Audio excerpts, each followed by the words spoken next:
बिस्मिल्लाहिर्रहमानिर्रहीम। अस्सलाम वालेकुम व्यूअर्स, कैसे हैं आप सब। Welcome to my channel. आज हम बना रहे हैं केरी का अचार। केरी का अचार बनाने के लिए हमने 2 किलो केरी ली है और ये बिल्कुल सख्त वाली ली है। गोल हार्ड होनी चाहिए और सख्त होनी चाहिए। इसको हमने कट करवा लिया है। हम इसके अंदर से जो वाइट कलर का ये पार्ट इसको अलग कर देंगे और ऊपर का ये पार्ट भी रिमूव कर देंगे। ये काटना बहुत ज़रूरी है वरना इससे ख़राब हो जाता है। अब हम इसको अच्छी तरह से वॉश कर लेंगे और छन्नी में डाल के इसका पानी भी रिमूव कर देंगे। अब हमें एक बर्तन में 3 टेबलस्पून हमने हल्दी शामिल करी पिसी हुई और 3 टेबलस्पून हमने नमक शामिल किया है। अब जो हमने केरी वो धो के रखी थी इसको भी इसके अंदर शामिल कर देंगे और इसको इस तरह से अलट पलट करके इसको मिक्स करेंगे। अब हम इसको ढक के रख देंगे। हम 1 से 2 दिन तक इसी तरह इसको कंटिन्यू करते रहेंगे। इसी तरह से हिलाते रहेंगे 2 से 3 घंटे बाद और इसको इस तरह से ढक देंगे। 2 दिन के बाद हम इसको बनाएंगे। 2 से 3 दिन हो चुके हैं। 2 दिन तक हमने इसी तरह इसको मुस्तकिल कंटिन्यू हिलाते रहे थे। 2 से 3 से घंटे के बाद उसके बाद हमने इसका पानी रिमूव कर देना है और इस पानी को हमने ज़ाया कर देना है। ये हमारे किसी काम का नहीं है। अब हम उसका पानी छन्नी में डाल देते हैं केरी को। उसका पानी रिमूव हो जाएगा तो उसको हम एक थाली में डाल के रख के इसका पानी की नमी जो है खुश्क कर लेंगे। जब इसका पानी खुश्क हो जाएगा तो हम इसको ये देखें पानी इसको हम इसको रिमूव कर देंगे। पानी किसी काम का नहीं है, इसको हम ज़ाया कर देंगे। ये हमने केरी से निकाला है। अब हम इसको थाली में रख के इसको पानी खुश्क करेंगे। ये देखें ये पानी इसका नमी बिल्कुल भी होनी चाहिए। ये देखें किस तरह खुश्क हो चुकी है, इसी तरह हमें चाहिए। ये बिल्कुल खुश्क है, नमी इसमें बिल्कुल भी नहीं है। अब हम मसाले शामिल करेंगे। देखिए हमने मसाले कौन कौन से इस्तेमाल कर रहे हैं।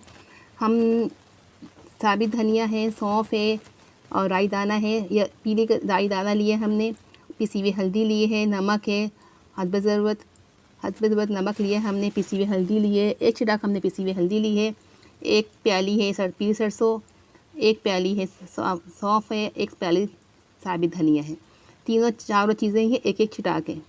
ये एक ही साइज़ नाप के लेने हैं आपको तोल के। साबित मिर्चें भी ही 1 ही छिटाक है। ये चारों चीज़ें हमने पहले इसको तवे पे भून लेना है। इसके बाद हमको इसको मेथीदाने को भी भून लेना है और कलौंजी को भी।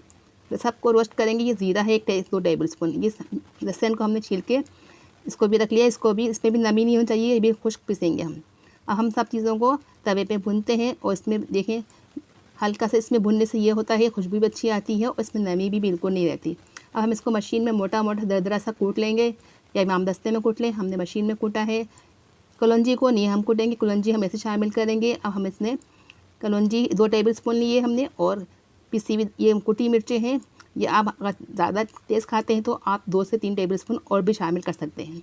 हमने 2 से 3 टेबलस्पून और शामिल किया है। कुकिंग ऑयल डाल लें हम, सरसों का तेल डाल लें हम और ये हमने पहले से गर्म करके रखा था। हम इसमें 1.5 किलो कुकिंग ऑयल तेल शामिल करेंगे सरसों का।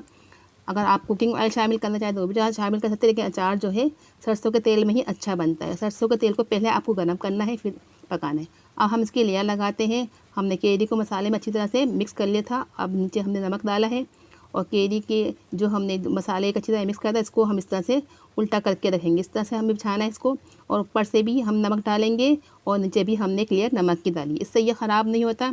इस तरह से हम इसको धूप में अब कपड़े से ढक के धूप में रख देंगे। इसमें भी हम कुकिंग ऑयल नहीं डालेंगे, 1 दिन के बाद शामिल करेंगे।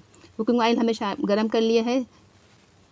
सरसों का तेल है ये हमने गरम कर लिया है। इसको भी हमने ठंडा करने के बाद अब हम 1 दिन गुजरने के बाद इस तेल सरसों के तेल को इसमें शामिल कर देंगे। आधा किलो तेल हमने पहले शामिल किया था और 1 किलो तेल हम अब शामिल कर रहे हैं। इस तेल को हमने पहले गरम कर लिया था। गरम करने के बाद हमने इसको ठंडा करने के बाद डाला है। अब हम इसको दोबारा से ढक के धूप में रख देंगे कंटिन्यू।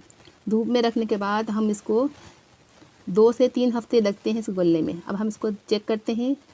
अभी ये गला नहीं है लेकिन हम आपको इसको निकाल कर दिखाते हैं। निकालने के लिए आपको हमेशा लकड़ी का चम्मच इस्तेमाल करना है और वो भी खुश्क होना चाहिए। हर चीज़ की खुश्क होनी चाहिए। देखें हम आपको निकाल कर दिखा रहे हैं। अब इसको ज़रूर ट्राई करिएगा। ये बहुत ही टेस्टी और मज़े का अचार बनता है। आप इसको ज़रूर ट्राई करिएगा, आपको ज़रूर पसंद आएगा। आपको आज की ये रेसिपी पसंद आई हो तो आप हमारे चैनल को ज़रूर सब्सक्राइब करें, लाइक करें एंड शेयर करें। दोस्तों में शेयर करें, कमेंट्स करें। दुआ में याद रखिए, अपना बहुत सारा ख्याल रखिए। इस रेसिपी को ज़रूर ट्राई करिएगा। मिलते हैं नेक्स्ट वीडियो में। अल्लाह हाफ़िज़।